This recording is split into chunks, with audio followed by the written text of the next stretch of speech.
여러분, 이 신호들 놓치면 진짜 큰일 납니다. 얼마 전까지 잘 지냈던 것 같은데 왜 이렇게 갑자기 달라졌지? 이런 느낌이 든다면 사실 그건 절대 갑자기 일어난 일이 아니에요. 남자는 이별을 결정하기 전에 반드시 무의식적인 신호들을 보내요. 무서운 건 이 신호들이 너무 평범하게 보이기 때문에 대부분 이별까지는 예상하지 못하고 시간을 보내다가 예상하지 못한 순간에 이별이 갑작스럽게 나타난다는 거예요. 오늘은 남자가 곧 이별을 준비할 때 보이는 5가지 신호들을 하나씩 알려드리겠습니다. 혹시 지금 연애 중인 분들은 내 상황에도 이게 해당되지 않는지 반드시 비교하면서 들어보세요. 여러분이 놓치지 말아야 할 아주 중요한 신호들이에요. 특히 오늘 영상은 이별을 거의 결정지은 남자의 심리와 아직 고민 중이지만 점점 이별에 가까워지고 있는 남자의 심리를 둘 다 다룰 거기 때문에 중간에 혹시 아는 내용이 나오더라도 다시 한번 정리해가면서 듣는 걸 추천드려요. 특히 마지막 2가지가 정말 위험한 신호니까 꼭 끝까지 들어보셔야 해요. 지금 바로 시작합니다. 첫 번째, 미래에 대한 얘기를 회피하기 시작해요. 여러분, 누군가와 진심으로 사랑할 때는 크고 작은 미래 이야기가 자연스럽게 오가요. 우리 다음 주말에 영화 보러 가자. 올여름엔 바닷가 놀러 가자. 결혼하면 집은 어디에 마련할까? 이런 얘기들이 사실은 너랑 관계를 이어가겠다는 무의식적인 약속이자 투자 신호였던 거죠. 그런데 갑자기 남자가 작은 약속 하나조차 피하기 시작합니다. 데이트 중에 우리 다음 주에 뭐 할까? 라고 물어도 일단 그때 가서 생각하자. 바빠서 아직 몰라. 이렇게 얼버무리는 태도가 늘어나요. 예전에는 먼저 결혼이나 여행 혹은 사소한 다음 약속까지 말하던 사람이 이제는 내가 미래 이야기를 꺼내도 그건 좀 이따 얘기하자. 이렇게 피하거나 그때 가서 생각해보자. 라며 화제를 돌려버리는 거죠. 이별을 고민하기 시작한 사람은 미래에 대한 얘기를 하는 것 자체가 죄책감이 되기 때문이에요. 헤어질 생각인데 괜히 희망 주면 더 상처 주는 거 아닐까? 어차피 오래가지 못할 관계인데 왜 내일을 약속해야 하지? 이런 무의식적인 생각이 머릿속에 맴도는 거죠. 그래서 당장 오늘은 나와 함께 있어도 내일, 내년, 미래를 함께하는 상상은 피하려고 해요. 이런 상황을 겪는 입장에서는 요즘 바빠서 그런가? 이렇게 합리화를 하고 싶은 마음이 들기도 해요. 이런 타이밍이 예민한 게 이별까지는 생각하지 않는 사람을 괜히 건드렸다가 이별을 생각하게 만드는 거 아닐까, 이런 생각이 들거든요. 정말 일이 바쁜 사람도 정말 피곤한 사람도 마음이 있는 상대방에게만큼은 막연한 미래 얘기라도 하기 마련이에요. 그마저도 사라진다는 건 이미 마음이 멀어지고 있다는 뜻입니다. 이럴 때 여러분이 할 수 있는 건 가볍게 일상적인 미래만 함께 공유하는 거예요. 다음 주에 여기 가볼래? 주말에 축구 볼 거면 맥주나 한잔 할까? 상대방이 좋아하는 소소한 미래 계획만 부담 없이 제안하는 겁니다. 뭔가 상대방이 부담을 느낄 만한 굵직하고 거창한 미래에 대한 얘기는 일단 자제하세요. 이런 작은 미래에 대한 연결이 다시 쌓이면서 아직 완전히 정리할 필요는 없겠다. 라는 생각을 하게 될 수도 있거든요. 두 번째, 더 이상 평소의 불만을 얘기하지 않아요. 예전엔 사소한 것까지 잔소리처럼 얘기하던 사람이 요즘은 아무 말도 하지 않는 거예요. 내가 늦게 연락하면 뭐라고 했는데 요즘은 아무 말도 안 하네? 이러면 서운하다 했을 텐데 이제는 그냥 넘어가네? 이럴 때 이렇게 긍정적인 착각을 하기도 해요. 아, 드디어 내가 말 안 해도 이 사람이 나한테 맞춰줬구나. 예전에는 자꾸 다투더니 요즘은 편해졌네. 하지만 냉정하게 말해서 이건 관계가 좋아지고 있는 게 아니에요. 물론 실제로 갈등이 조율되고 서로의 욕심과 타협을 했을 수도 있지만 많은 사례들에선 마음을 접고 있다는 신호일 가능성이 훨씬 커요. 사소한 부분은 포기하고 맞춰질 수도 있지만 상대방이 크게 스트레스 받고 감정 소비가 일어났던 일들은 절대 포기가 안 되거든요. 그리고 중요한 건 어떤 문제들이 사라졌냐가 아니라 상대방이 나에게 불만을 얘기하는 상황 자체가 사라진다는 거예요. 불만을 말한다는 건 아직 관계에 기대가 있고 관계를 더 잘 만들어 나가고 싶다는 뜻이에요. 반대로 불만이 사라졌다는 건 더 이상 관계에 기대하지 않고 어차피 곧 끝날 건데 굳이 싸울 필요가 없다라는 마음이 자리 잡았다는 겁니다. 당장 이별을 선택하는 건 아니더라도 지금 수준 이상으로 감정을 투자할 생각이 없고 남은 감정이 다 소비되면 내려놓을 의도인 셈인 거죠. 예를 들어 예전에는 내가 늦게까지 연락을 안 하면 왜 연락을 안 해? 걱정했잖아. 이렇게 싸움이 붙었는데 지금은 아무 말도 안 한다면 이런 문제에 대한 조율을 포기하고 이별을 생각하고 있을 가능성이 높은 거예요. 그럼 이런 신호가 나타났을 때 우리가 어떻게 해야 하냐? 여기서 많은 분들이 솔직하게 터놓고 대화해봐야겠다. 라고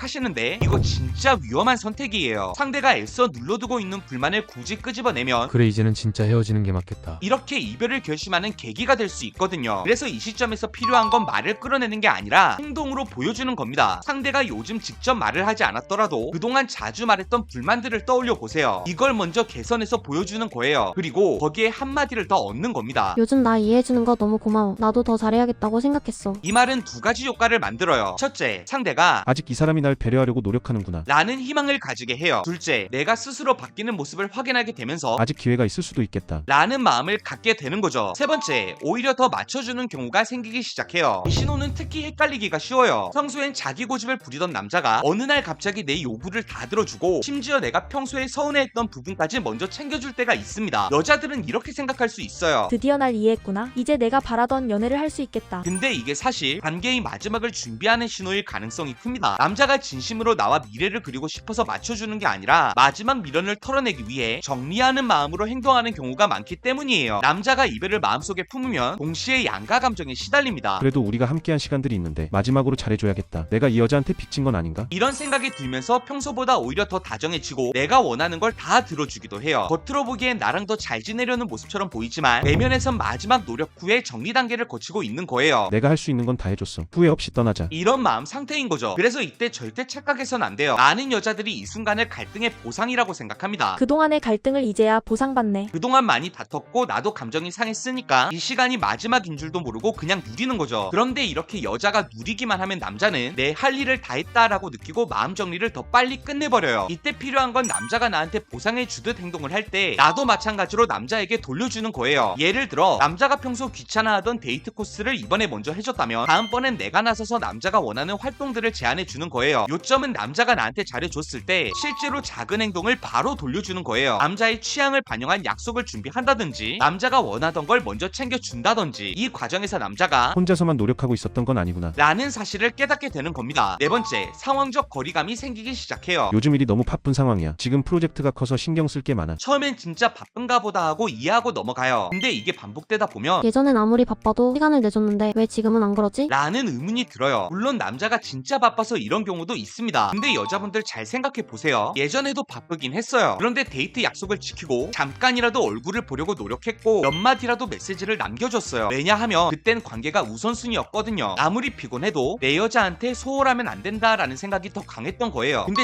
지금은 어떨까요? 우선순위가 다시 본인의 생활로 돌아간 겁니다. 관계보다는 일, 자기 취미, 일상생활이 더 앞에 놓인 거죠. 여기서 많은 여자들이 또 실수를 합니다. 너 요즘 왜 이렇게 바빠? 나한테 신경 좀 써. 일이 그렇게 중요해? 난 안 중요해? 이런 식으로 따지기 시작하는 거예요. 그 순간 남자는 더 이상 이 관계가 편하지 않구나. 끝인가 보다. 결국 이걸 계기로 이별을 결정하게 되는 겁니다. 이럴 때 우리는 반대로 남자의 일상을 지지해줘야 해요. 남자가 바쁘다고 할 때 너 요즘 바쁜 거 알고 중요한 일인 거 알아. 사소한 거 신경 쓰지 말고 그것부터 잘 해결하자. 이렇게 말해주는 게 훨씬 효과적이에요. 이 영상을 보는 많은 여자분들이 이때까지 보인 모습은 남자가 관심이 줄어든 것에 서운함을 표현하고 죄인 취급하고 말로는 남자를 이해한다면서 결국 나한테 더 노력해서 신경을 쓰라는 결론으로 끝났을 거예요. 근데 지금처럼 위험한 상황에서 이런 대처들은 최악입니다. 이 타이밍에 우리가 보여줘야 할 건 난 미래를 위해서 현재를 희생할 수 있는 여자라는 걸 보여주는 거예요. 이럴 때 오히려 더 남자의 일에 내가 더 관심을 가지고 평소라면 서운함을 표현했을 법한 상황도 유연하게 넘어가고 나보다 남자를 더 신경 쓰고 위로하는 모습을 보이는 거예요. 꼭 기억하세요. 이렇게 상황적인 거리감이 생겼을 때는 붙잡으면 더 멀어집니다. 남자가 스스로 돌아오게 만드는 가장 좋은 방법은 남자의 삶을 존중하면서도 내가 없으면 당신이 허전하다라는 공백을 은근히 남겨두는 겁니다. 다섯 번째, 마지막 위험 신호는 태도에 기복이 생긴다는 거예요. 이별을 생각할 때라도 사람의 감정이 항상 일정한 건 아니에요. 어제까지만 해도 예전처럼 다정하게 굴다가 오늘은 갑자기 차갑게 식은 듯 행동하고 다음날엔 또 괜찮아진 것처럼 연락을 이어가기도 해요. 이게 바로 태도의 기복이에요. 왜 이런 현상이 나타날까요? 남자가 아직 확실히 결심을 내리지 못했기 때문이에요. 지금 당장 헤어져야 하나? 그래도 얘랑 있었던 추억이 아쉽긴 한데 어떤 선택이 맞는 거지? 이런 복합적인 감정이 왔다 갔다 하면서 행동에도 그대로 드러나는 겁니다. 그래서 여자 입장에선 더 혼란스럽습니다. 얘 마음 식은 거 맞아? 근데 왜 또 갑자기 잘해주지? 혹시 아직 미련이 있나? 이렇게 헷갈리면서 오히려 여자가 남자를 더 못 놓게 되는 악순환이 생기기도 해요. 여기서 여자분들이 절대 하지 말아야 할 게 있어요. 남자의 기복에 맞춰서 같이 흔들리는 겁니다. 남자가 잘해줄 땐 좋아했다가 차갑게 굴면 불안해서 매달리고 다시 다정해지면 안심하고 이런 식으로 남자의 태도에 따라 흔들리면 오히려 남자는 더 빨리 마음을 정리해버려요. 이랬다 저랬다 피곤하게 하네. 안정감이 전혀 없어. 이렇게 생각하게 되거든요. 여기서 중요한 건 일관성 있는 반응을 보여주는 거예요. 남자가 갑자기 잘해줘도 오늘은 왜 이러지? 이렇게 기대하기보단 응 고마워. 담담하게 받아들이세요. 반대로 나를 차갑게 대할 때도 너 왜 그래? 나한테 마음 식었어? 이렇게 매달리지 말고 그냥 평소처럼 내 생활을 유지하는 거예요. 이렇게 일관된 반응을 보이면 남자는 스스로 혼란스러워집니다. 자기도 불안할 만한데 생각보다 안정적인 사람이었구나. 이때부터 남자도 쉽게 떠나질 못해요. 결국 태도의 기복은 남자가 아직 완전히 정리하지 못했다는 신호예요. 여자분들이 그 순간을 잘 버티고 남자에게 안정감을 주면 오히려 그 혼란 속에서 남자가 다시 관계를 생각하게 만들 수 있어요. 여러분, 오늘 말씀드린 5가지 신호, 어쩌면 지금 여러분의 연애 속에서 이미 나타나고 있을 수 있습니다. 남자는 이별을 결심하기 전에 마음속에서 수차례 이별을 시뮬레이션을 해봐요. 그러면서 죄책감과 미련, 그리고 새로운 경험과 자유 사이에서 흔들립니다. 무서운 건 이 신호들이 보이기 시작하면 이미 마음의 절반은 이별 쪽으로 기울어 있다는 거죠. 그래서 여자분들이 아직 괜찮겠지 하고 넘기는 순간 남자는 이별 결정을 굳혀버려요. 최소한 이 신호를 빨리 캐치한다면 대처를 할 시간은 생겨요. 우리 관계의 문제가 뭔지 돌아보고 필요한 대화는 빨리 빨리 꺼내야 해요. 뭔가 분위기가 이상하다는 사실을 눈치채고도 모른 척하는 건 사실상 스스로 이별을 선택하는 거나 다르지 않습니다. 오늘 영상이 도움이 되셨다면 연애언어TV를 구독하시고 이미 이런 신호들을 거쳐 이별이 찾아오신 분들이라면 댓글에서 무료 제외 전자책을 받아보세요. 그럼 여러분 오늘도 행복한 연애하세요.